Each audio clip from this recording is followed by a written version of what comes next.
মুকুন্দ বাবুদের ভূতপূর্ব দেওয়ানের পৌত্রী, বর্তমান ম্যানেজারের স্ত্রী ইন্দ্রাণী অশুভক্ষণে বাবুদের বাড়িতে তাহাদের দৌহিত্রের বিবাহে বৌভাতের নিমন্ত্রণে উপস্থিত ছিলেন।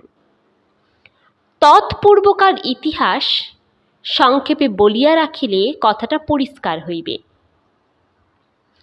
এক্ষণে মুকুন্দবাবুও ভূতপূর্ব, তাহার দেওয়ান গৌরীকান্ত ভূতপূর্ব।